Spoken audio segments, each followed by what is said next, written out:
welcome back. It's Dennis here with another beer review for you.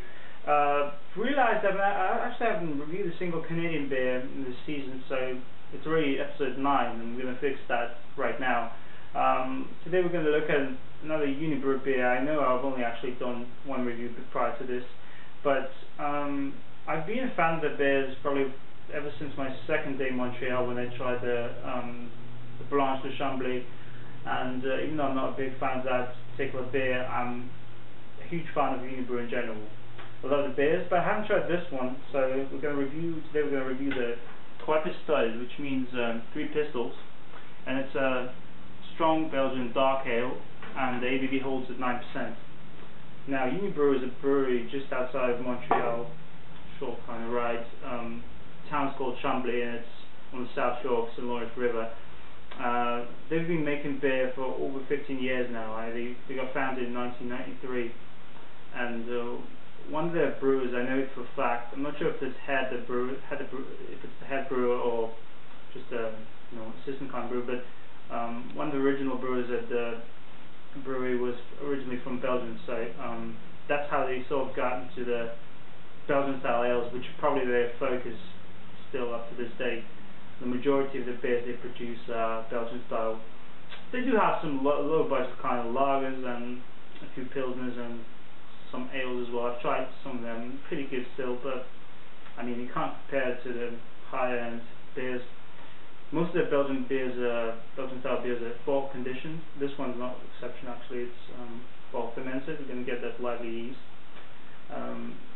Even though Unibroue is a craft brewery, I cannot really say it's an independent kind of microbrewery anymore, because actually it was acquired in 2004. It was acquired by the Sleeman Group, which in turn was acquired by the Sapporo Group from Japan, and now they're owned by those folks. But you know what? They maintained the focus. They kept it true to their traditions and very close to original Belgian beers, and they're acclaimed around the world, not just here in Canada or in the US.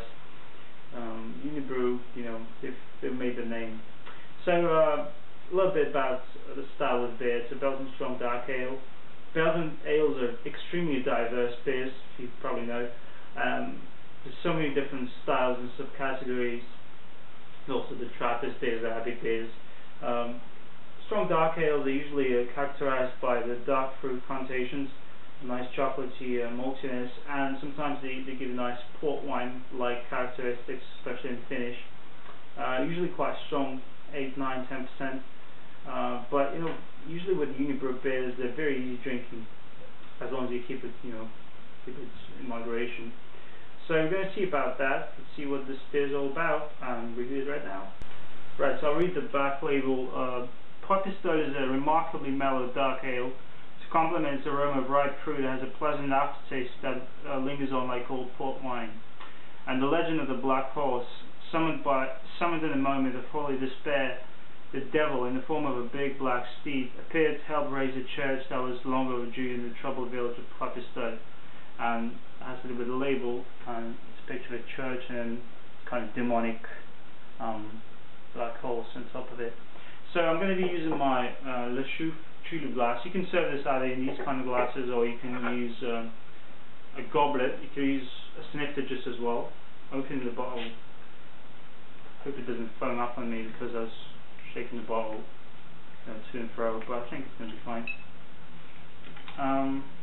Actually, next season I'm going to be focusing more Quebec beers, because this season I haven't really, my focus is usually American craft beer this season, but too much head, I guess, has to do with me shaking the bottle. I mean, these are bottle conditioned beers, so you have to be a bit careful. And you can also get this in big 750 ml corked bottles. So I'll get back to you in a sec on this second. Alright, so back we've got ourselves a nice cloudy reddish brown kind of body to it. The head is kind of creamy. It was actually soapy, but then kind of settled down to about a finger. Pretty creamy head, light brown color to it. Some carbonation is rising on the side of the glass. So the first thing you get in the smell, first thing that hits your nose, is probably that typical Unibroue yeasty smell, which is nice. And then suddenly you get that dark fruit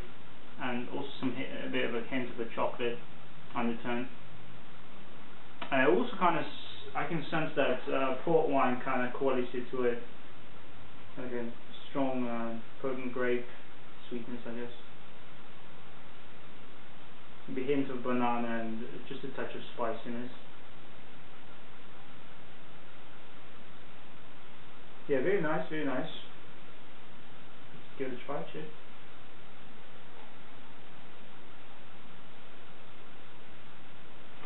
That's very pleasant. Very nicely coats your mouth.